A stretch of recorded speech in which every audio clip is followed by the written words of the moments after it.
నాకు ఈ యొక్క సమయాన్ని ఇచ్చిన సంఘ కాపరికి, సంఘ పెద్దలకు, సంఘస్థులకు, ప్రతి ఒక్కరికి కూడా యేసుక్రీస్తు నామములో వందనము చెల్లిస్తున్నాను. మీ అందరికీ గుడ్ ఫ్రైడే శుభాకాంక్షలు. యోహాను సువార్త 19వ అధ్యాయము 28వ వచనము చదువుకుందాము. ఒకరు సహాయం చేయాలని కోరుచున్నాను. అటు తరువాత సమస్తమును అప్పటికి సమాప్తమైనదని యేసు ఎరిగి, లేఖనము నెరవేరునట్లు నేను దప్పికొనుచున్నానెను. చాలు అండి. ఇక్కడ ప్రభు అయిన యేసుక్రీస్తు సిలువలో పలికిన 5వ మాటగా అటు తర్వాత సమస్తమును అప్పటికి సమాప్తమైనదని యేసు ఎరిగి, లేఖనము నెరవేరినట్లు నేను తప్పికొనుచున్నాను అనెను. ప్రభు అయిన యేసుక్రీస్తు పరలోకం నుండి ఈ యొక్క భూలోకానికి నరావతారిగా వచ్చి ఉన్నాడు. ప్రభువు మన కోసము, మన యొక్క పాపముల కోసము సిలువలో బలి అయినాడు. దేవుడు దప్పికొనుచున్నాను అనే ఒక మాటను వాడుతున్నాడు సిలువలో. సో ఈ యొక్క దప్పికొనుచున్నాను అనే ఒక మాట ఎవరి కోసం వాడుతున్నాడు? దేవుడు మన యొక్క పాపముల కోసమా, లేక దేవునికి నిజంగా దాహమై అడుగుచున్నాడా? దేవుడు ఉదయం 9 గంటల నుంచి 12 గంటల వరకు ఆ యొక్క సిలువను మోస్తూ కొరడాల దెబ్బలు తింటూ దేవుడు ఎంతో దేవుని ఎంతో కష్టపెడుతూ దేవుని హింసిస్తూ చేస్తున్న ఆ యొక్క కరుణ, ఆ యొక్క ప్రజలు, దేవుడు అక్కడ దేవునికి ఎంతగానో దాహమై సిలువలో పలుకుచున్న ఈ యొక్క మాట, దప్పికొనుచున్నాను అనే మాట దేవుడు పలుకుచున్నాడు. నిజముగా మనము ఒక 5 నిమిషాలు మనం బయట పని చేస్తేనే మనకు దాహంగా వేస్తుంది.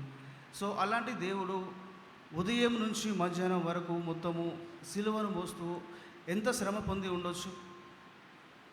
మన కోసము, మన దాహార్తిని తీర్చడానికి, దేవుడు మన కోసము మన యొక్క పాపములను మోయడానికి, దేవుడు మన జీవితాలను మార్చడానికి ఈ యొక్క భూలోకానికి వచ్చి దేవుడు అనవసరంగా మన కోసము నిందను అనుభవిస్తూ ఒక్క నిందకు కూడా సాక్ష్యము లేని నిందలు అవన్నీ. కానీ అయినప్పటికీ దేవుడు ఆ యొక్క ప్రతి ఒక్క నిందను కూడా దేవుడు మోసాడండి మన కోసం, మన జీవితాలు మార్చడానికి. ఆ యొక్క దాహార్తి కోసము దేవుడు దాహమై మాట్లాడుచున్నాడు. ఒక్క మాట గమనించండి. ఈ యొక్క లేఖనము మొత్తము, ఈ యొక్క లేఖనము యేసుక్రీస్తు ప్రభువు ద్వారా నెరవేరాలని ఈ యొక్క లేఖన ప్రకారంగా అక్కడ పలుకుచున్న మాట అది. దేవునికి దాహమైనప్పుడు అక్కడ 29వ వచనం ఒకసారి చదవండి. చిరకతో నిండి ఉన్న ఒక పాత్ర అక్కడ పెట్టి ఉండెను గనుక వారు ఒక స్పంజు చిరకతో నింపి ఇసోపు పుడకకు తగిలించి ఆయన నోటికి అందించిరి. చాలు అండి. దేవునికి దాహమైనప్పుడు అక్కడ ఉన్న ఒక బుడ్డిలో ఒక స్పాంజిని అందులో అద్ది దేవుడు దాహం అని అడిగినప్పుడు దేవుని నోటికి అందిస్తారండి. అది దేవుని నోటికి అందించినప్పుడు చాలా దాహంతో ఉన్న దేవుడు ఆ యొక్క సమయమున చాలా దాహము వేస్తున్నప్పుడు దాహము అని ఒక మంచినీరు ఇస్తే కొంచెం తృప్తి పడతారు ఎవరైనా కానీ అంత పరిస్థితుల్లో ఉన్నప్పుడు కూడా దేవుడు ఇంకా నాకు దాహం వేస్తుంది అన్నప్పుడు వాళ్ళు ఇంకా ఎగతాళిగా వాళ్ళు ఆ యొక్క చిరకాను దేవుని నోటి దగ్గర పెట్టినప్పుడు దేవుడు ఆ యొక్క చిరకాను నోటికి తగిలించుకొని దాని రుచి తలిగినప్పుడు దేవుడు ఎంతగానో బాధపడ్డాడండి. ఆ యొక్క హింస అనేది చాలా ఘోరమైన పరిస్థితి అది. ఎందుకంటే ఒకరికి దూపైతుంది అంటే మనం ఒక మంచినీళ్ళు ఇస్తాం, బోరు వాటర్ అన్నా ఇస్తాం. అలాంటిది చేదు ఇస్తే, దూపగలిగిన అతనికి చేదు ఇస్తే అది ఎంత బాధ ఉంటుందండి. ప్రతి ఒక్కరి ఈ యొక్క విషయాన్ని గమనించాలి అండి. అదేవిధంగా ఒక్కసారి యోహాను సువార్త 4వ అధ్యాయం 7వ వచనం చూస్తే అక్కడ నీళ్ళ దగ్గర ఉన్న సమరయ స్త్రీతో యేసు సంభాషణ చేస్తుంటాడు. అక్కడ ఒకసారి చదవండి. ఒకసారి. సమరయ స్త్రీ ఒకటి నీళ్లు చేదుకొనుటకు అక్కడికి రాగా యేసు నాకు దాహనము కిమ్మని ఆమెను అడిగాను. ఆయన శిష్యులు ఆహారము కొనుట ఊరిలోనికి వెళ్ళి ఉండిరి. చాలండి. అక్కడ సమరయ స్త్రీతో దేవుడు అడుగుచున్నాడు, నాకు దాహముగా ఉంది, దాహమును మీరు నీళ్ళు ఇవ్వండి అని అక్కడ సమరయ స్త్రీని అడుగుతున్నాడు. అక్కడ సమరయ స్త్రీతో సంభాషణ చేస్తున్నప్పుడు ఆ యొక్క సమరయ స్త్రీ, మేము నీకు నీళ్ళు ఎలా ఇవ్వగలము, మీరు వేరు మేము వేరు కదా అని అక్కడ సంభాషణ చేస్తున్నారు. మీరు యూదుడవైన నీవు సమరయ స్త్రీవైన నన్ను దాహమునకు నీళ్ళు ఇమ్మని ఎలాగ అడుగుచున్నావని ఆయనతో చెప్పాను. ఏలయనగా యూదులు సమరయులతో సాంగత్యము చేయరు. అంటే వీళ్ళు వేరు వాళ్ళు వేరు అండి. సో మీరు మాతో సహంగత్యం చేయరు కాబట్టి మీరు నన్ను నీళ్ళు అడుగుచున్నారని అక్కడ యేసు ప్రభువును ఆ సమరయ స్త్రీ అడుగుచున్నప్పుడు దేవుడు ఆమెతో సంభాషణలో మాట్లాడుతూ ఉంటాడు. నేను ఇచ్చు నీళ్ళు మీకు ఎప్పటికీ దాహం కాదు, కానీ మీరు తాగే నీళ్ళు మీరు తాగితే ఖచ్చితంగా మీకు మళ్ళీ దాహం వేస్తుంది అని అక్కడ సమరయ స్త్రీ చెబుతాడు దేవుడు. ఈ యొక్క మాట ఏంటంటే, మనము దాహము కొన్నప్పుడు మనకు మళ్ళీ దాహం వేస్తుంది. సో మనము దేవునిలో మనము ప్రభు అయిన యేసుక్రీస్తు మన దాహము తీర్చినప్పుడు మన దాహం అనేది మనకు దాహం ఎప్పుడు కాదండి. మనము చాలామంది ఫాస్టింగ్లో ఉన్నాము. చాలామందికి ఈ ఫాస్టింగ్ కూడా చాలామందికి అలవాటు అయిపోయింది. ఇప్పుడు ఇంకో 5-6 రోజుల వరకు కూడా ఇట్లా ఉన్నా మాకు ఏం ప్రాబ్లం లేదన్నట్టు ఫీలింగ్లో ప్రతి ఒక్కరు ఉన్నారు. ఇప్పుడు దేనికోసం అంటే, ఒకసారి మనము మనము ఫాస్టింగ్లో ఉన్నప్పుడు ప్రతిరోజు మనము వాక్యాన్ని చదువుకొని ఉన్నాము, ప్రార్థన చేసుకొని ఉన్నాము, వాక్యాన్ని ధ్యానించి ఉన్నాము. ఆ విధంగా మనం ప్రతిరోజు చేస్తున్నాము కాబట్టి మనకు ఒక ధూప అనేది, మనకు ఆకలి అనేది సరిగ్గా లేదు. మనము 3 తర్వాత అయినా కానీ ఇప్పుడు టైం ఇంకా 3 అవుతుంది కదా, ఇంకొంచెం సమయం ఉంది కదా అన్నట్టు ఫీలింగ్లో మనము ఫాస్టింగ్లో ఉన్న ప్రతి ఒక్కరికి ఈ యొక్క అనుభూతిని అనుభవించి ఉన్నారు. దేవునికి స్తోత్రం కలుగును కాక. ఒకసారి హల్లెలూయా చెప్తారా? దేవుడు మన పట్ల ఎన్నో ప్రణాళికలు మన పట్ల చేసి ఉన్నాడు. దేవుని అసలు సిలువ ఎందుకు వేశారండి? దేవుడు మనకు కుంటి వారికి కాళ్ళనిచ్చాడు, గుడ్డి వారికి కళ్ళనిచ్చాడు, చెవిటి వారికి చెవులనిచ్చాడు వినడానికి. ప్రతి ఒక్కటి చేసిన దేవుడు మన కోసము, మన యొక్క పాపముల కోసము అంతగానము శ్రమపడ్డ దేవుని ఎందుకు శిక్షించాలి? దేవుడు అక్కడ ప్రజలను అందరూ మారుస్తున్నాడు అని చెప్పి, దేవుడు అక్కడ ప్రతి ఒక్కరిని తన వైపు మారుస్తున్నాడు చెప్పి, అక్కడ ఉన్న ప్రజలు ఈర్ష్యతోటి ఆ యొక్క సిలువను అక్కడ వేశారండి. ఆ యొక్క నిందను దేవుని పైన నిందించి ఉన్నారు దేవుని పైన. ప్రకటన గ్రంథము 21వ అధ్యాయము 6-7 వచనం చూసాము. మరియు ఆయన నాతో ఇట్లనెను, సమాప్తమైనవి. నేనే అల్ఫాయు ఒమేగాయు, అనగా ఆదియు అంతమునై ఉన్నవాడను. దప్పిగొను వానికి జీవజలముల బుగ్గలోని జలమును నేను ఉచితముగా అనుగ్రహింతును.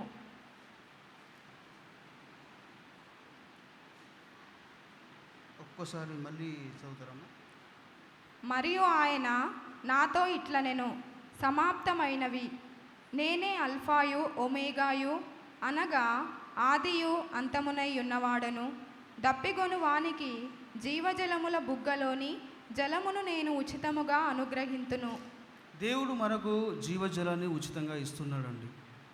కానీ మనము ఏమి చేయాలి? మనము ఏమి చేస్తున్నాము? ఈ లోకానుసారంగా మనము ఏమి చేస్తున్నాము, ఏమి చేయకూడదు.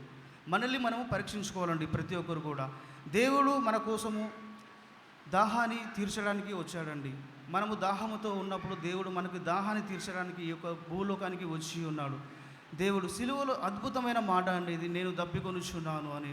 ఈ యొక్క దప్పిక అనేది, ఈ యొక్క మాట చాలా విలువైనది అండి. ఎందుకంటే దాహముతో కూడిన ఈ యొక్క మాటను దేవుడు ఎంతగానో, ఎంత ప్రాణము ఉల్లాసించి, దేవుని ప్రాణము ఎంత బాధాకరంగా ఉండి ఆ యొక్క దేవుడు మాట పలికి ఉన్నాడు అంటే ఇక్కడ చాలా ఘోరమైన మాట అండి అది, దప్పికొనుచున్నాను అనే మాట.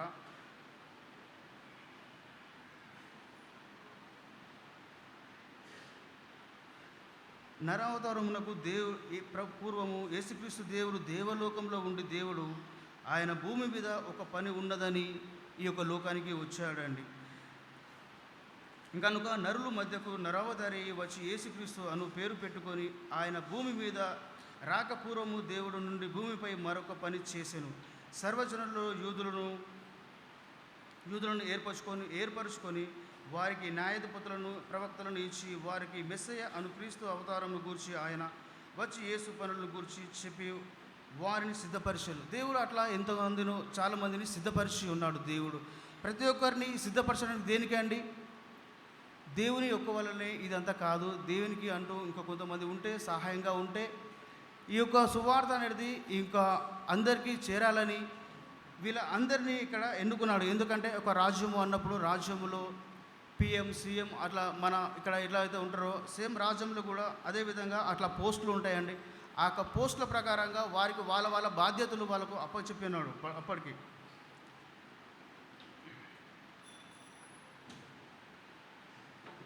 దాహముతో ప్రభువు చనిపోయెను. ఆయన శరీరమునకు దాహమై వారు తీర్చక చిరకానిచ్చిరి. ఎంత కఠినాత్ములండి వాళ్ళు, చిరకానిచ్చినారు. మనము ప్రభువునకు దాహము తీర్చుతాము. నా నిమిత్తమే వచ్చిన దేవుడు నా కోసం వచ్చాడు. మనము అంగీకరించాలి. మనం దేవుడు దేనికోసం వచ్చాడు, దేవుడు ఎవరి కోసం వచ్చాడు, దేవుడు నీ కోసము నా కోసము ఈ యొక్క భూలోకానికి వచ్చాడండి. మనము ఏ విధంగా ఉంటున్నాం, మన పరిస్థితి ఏంది, మనం ఇంకా పాపంలోనే ఇంకా జీవిస్తున్నామా, మనము ఇంకా పాప బ్రతుకులోనే మనం ఉంటున్నామా? ఒక్కసారి తనకు తాను మీరు పరీక్షించుకోవాలని నేను కోరుచున్నానండి. ఎందుకంటే దేవుడు అద్భుత రీతిగా తన ప్రాణాన్ని అక్కడ పెట్టి ఉన్నాడు. నా నిమిత్తమే వచ్చును అని నమ్ముట వలన, నమ్మి నమస్కారం చేయడం వలన ఇవన్నీ చేసిన ఎడల మనము ఆయన దాహము తీర్చువారం అవుదాము. నిజమే కదండి. దేవుడు మన దాహాన్ని తీర్చిన దేవుడు వచ్చినప్పుడు దేవుని దాహార్తిగా మనం తీర్చాలి కదండి. దేవుడు మనల్ని ఏమడుగుతున్నాడు? మన ఆస్తులు అడుగుతున్నాడా, మన అంతస్తులు అడుగుతున్నాడా, మనం చేసిన పనిలో ఏమైనా భాగం అడుగుతున్నాడా? లేదండి. దేవుడు కేవలము అడుగుతుంది నా దాహార్తి మీరు తీర్చుమని. దాహార్తి మనం ఎలా తీరుస్తాం? దాహార్తి తీర్చడానికి మనం ఏమి చేయాలి? ప్రతిరోజు మనము బైబిల్ చదువుకోవాలి, దేవుని అనుసారంగా మనం జీవించాలి, దేవుని అనుసారంగా మనం నడవాలి, దేవునిలో మనం ఏ విధంగా జీవిస్తున్నాము అనేది మనము గ్రహించుకోవాలి.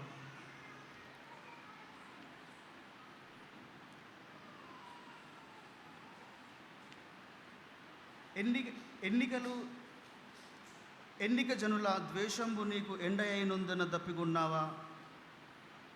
ఉండ ఎండకును బాధకును జివ్వ కూట లేదందున దప్పికొన్నావా?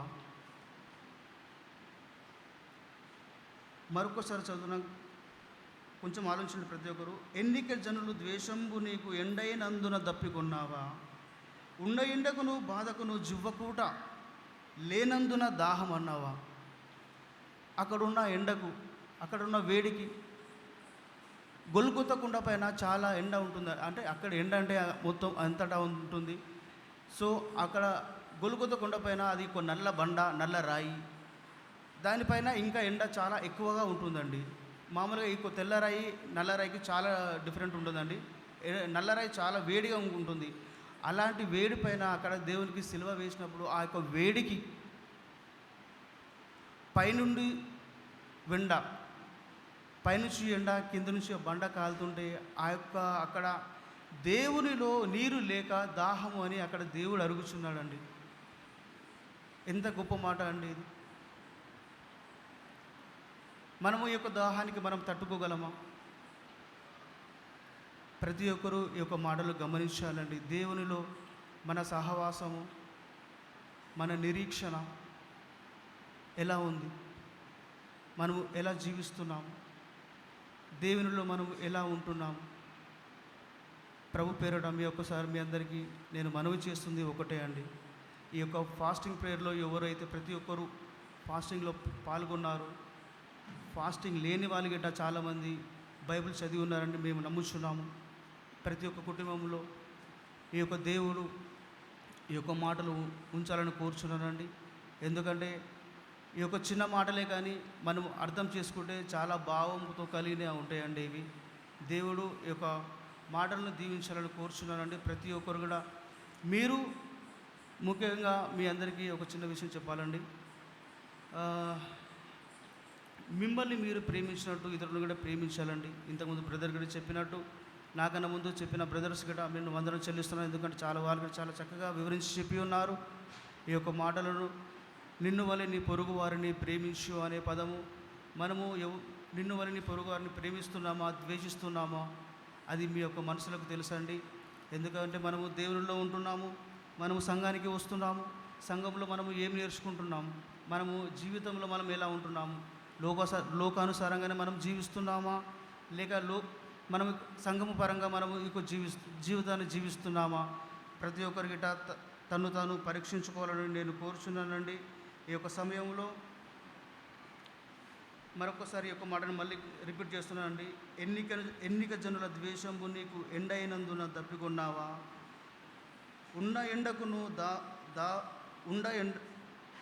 ఉన్న ఎండకును బాధకును జివ్వకూట లేనందున దప్పికొన్నావా?